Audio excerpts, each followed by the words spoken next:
Come to Guam and have a gaycation. That's the message from the Guam Visitors Bureau, looking to tap into a new market that has reached full bloom worldwide.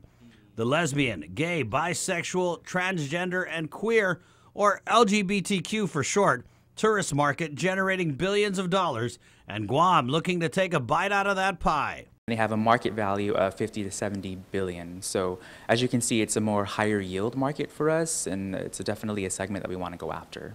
GVB joining the International Gay and Lesbian Travel Association last year, attending the IGLTA Global Convention, and a GVB delegation attended the Tokyo Rainbow Pride event last week in Japan.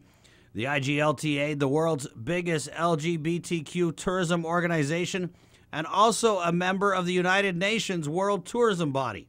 With same-sex marriage legalized on Guam, it's just one facet of what makes Guam a gay-friendly destination for LGBTQ travelers. One of our first messages out there in the market is that you can come to Guam, which is a very romantic destination, and you can get married. The first big Pride festival, Guam Pride, held last year, and GVB firing up its marketing machine to get the message out about this year's festival.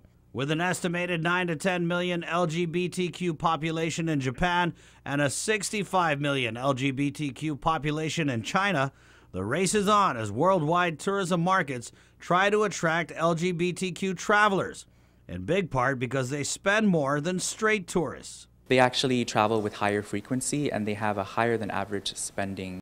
Guam Pride Festival founder Lacia Casil, one of the first proponents of pushing for LGBTQ tourism on Guam, says there's money to be made in the market. If we could just tap 0.01% of that, that would be $156 million that we could bring into our island. As reported on KUAM News, last year GVB brought out award-winning LGBTQ travel writer Andrew Collins to pen a piece about Guam as a gay-friendly destination.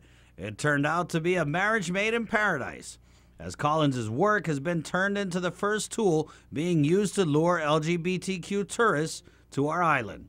Touting the Guam Pride Festival, 7 Days in Paradise, this colorful booklet will be translated and sent out to Guam's source markets, with the end goal of making Guam the LGBTQ travel mecca of the Pacific. Japan, South Korea, Philippines, Russia, Taiwan, Hong Kong, and of course our friends and family over in the mainland states, U.S. The pamphlet plots out a week-long visit to Guam for LGBTQ tourists, covering same-sex marriage and most of the same things we use to attract traditional visitors to Guam: beaches, Chamorro food, shopping, and the obligatory spa day. With outside forces like last year's North Korea threats causing hiccups in Guam's tourism numbers, GVB believes LGBTQ tourists can help stabilize our island's main economic driver. We are looking for opportunities and ways to minimize and overcome those challenges.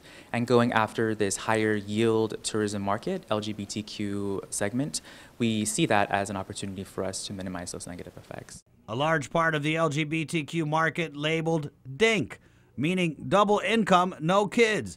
And that may be why they tend to spend more when they travel. Some of the reports that we've been reading and learning about this particular market, we just know that it's higher than average spending. While GVB plans to use most of its usual tools to attract LGBTQ tourists to Guam, Borja says when it comes to marketing the island, the most valuable resource the island has is you and me. It's our people.